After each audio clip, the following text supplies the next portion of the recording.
Now that we have an idea of what production is and the idea of efficiency, we can go ahead and combine both of those two concepts in order to build up the Production Possibilities Frontier, or the PPF, a model that shows the combinations of two goods a society can produce at full employment. And there are two key phrases that we're going to want to hone in on here with this particular definition. The first phrase is going to be two goods. So with this model right here, we're only going to be focusing in on two particular goods, which may not be indicative of reality, because countries and firms and corporations, they typically produce more than two goods. They can produce hundreds, even thousands of goods. But remember, with economics, we want to build up simplified models first in order to get some type of predictions or workable type of interpretations, which is why we're only going to be focusing in on two goods here. The second phrase that we want to focus in on is full employment. And full employment tells us that there essentially is going to be no slack within the economy. So all of our resources, all of our factors of production are going to be used to its fullest extent. So therefore, on the PPF, we are going to be production efficient. So here, those two key phrases, keep them in the back of your mind as we build up our production possibilities frontier. And with this model right here, it's going to allow us to answer two particular questions. A, we're going to see how much can actually be produced, which is going to be the goal of this particular video. And B, what will it cost to change the production mix, which is going to talk about the opportunity cost, and we'll focus in on that in a later video. So here in the PPF, we're going to see how we build this up. With this particular model, we focus in on two goods. Once again, we have backpacks and tablets. So we focus in on backpacks on the vertical axis right here, and then we're going to build up the tablets on the horizontal axis. So it really doesn't matter which good that you place on each of these axes. You just want to stay consistent with the numbers that are going to be provided to you.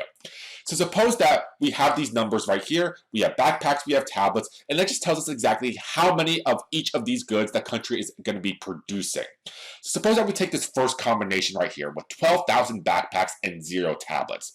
This tells us that the economy is devoting all of its resources, all of its factors of production to just producing backpacks. They basically say, hey, we don't want to produce any tablets at all. Let's not leave any land, labor, physical capital, or technology to producing tablets. We're going to devote all of those resources to backpacks. And if they do so, they're able to produce a maximum of 12,000 backpacks.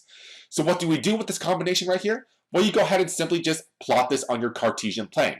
We have 12,000 backpacks and 0 tablets, so you go ahead, place a little dot right there to denote this particular combination of goods.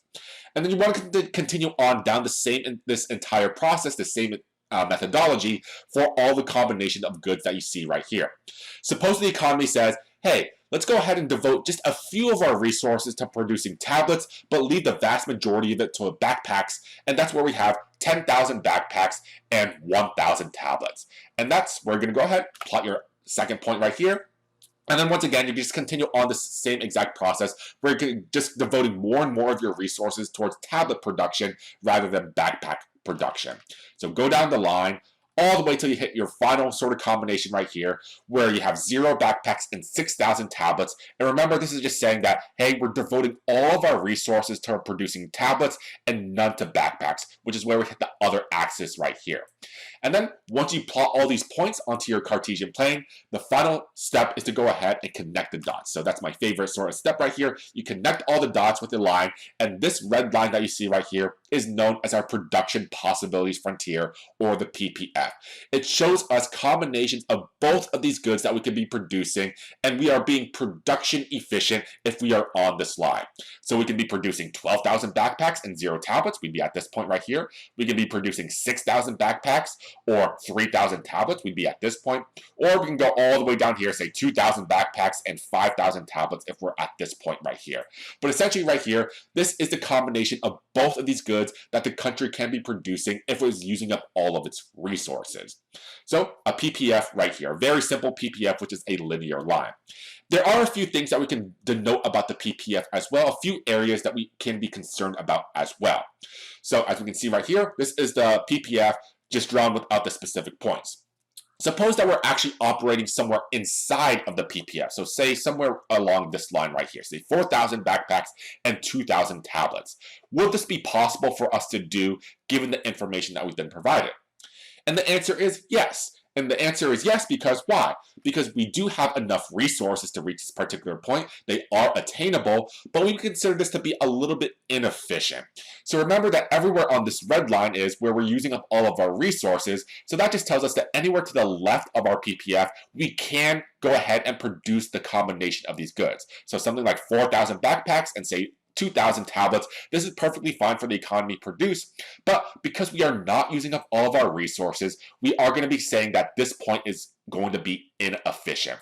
So anywhere to the left of our PPF, they are attainable, but they are inefficient. Suppose that we go to the opposite case. Suppose that we're somewhere outside of the PPF, somewhere over to the right. Can we reach this with our given amount of resources? And the answer is no, we can't. So anywhere outside of the PPF, we consider this to be unattainable. So somewhere like point H right here, where we say have 6,000 backpacks and say 6,000 tablets, we say this is unattainable because this is outside of our resources. So we don't have enough factors of production to actually reach this current point right here. So here, this just tells us that we can't currently reach anywhere to the right of the PPF. We have to have something happening within the economy in order to push this PPF over to the right. But just with our current information, with our given resources, we cannot reach anywhere to the right of the PPF. So we do want to go ahead and say we do want to be operating on the red line right here because we are going to be seen as production efficient. We are using up all of our resources. However, if we are on this PPF right here, can we automatically say that we are being allocatively efficient as well? So remember what the idea of allocative efficiency tells us. The mix of goods and services is exactly what society desires. So in order to see if we're being allocatively efficient or not, we need a little bit more information that's being provided to us. So suppose that we're operating right here with 6,000 tablets and 0 backpacks. We are being production efficient, but suppose that society says that, hey, suppose that we want a few backpacks. Are we being allocatively efficient in this case? In this case, we are not because we are producing exactly 0 backpacks, but society actually wants a few thousand backpacks. So suppose if they wanted 4,000 backpacks, then we would not be allocatively efficient. So here, we do need a little bit more information to tell us exactly if we are being allocatively efficient or not. So suppose that we say, the economy is saying they do want a few backpacks right here. So they want, say, 8,000 backpacks and this many tablets right here. So let's go ahead and say this is, say, 3,000 3,000 tablets. That then we would be being seen as allocatively efficient because we're bringing exactly what society desires. The exact amount of backpacks and the exact amount of tablets. So here we do need to go ahead and see what society's tastes and preferences are going to be.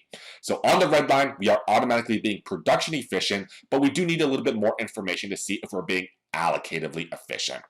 So with this PPF, we answered this letter A. How much exactly can the economy be producing given its resources? And we're going to be a little bit more focused in on question B in the next video, where we talk about how much is it going to cost the economy to change the production mix by talking about the opportunity costs.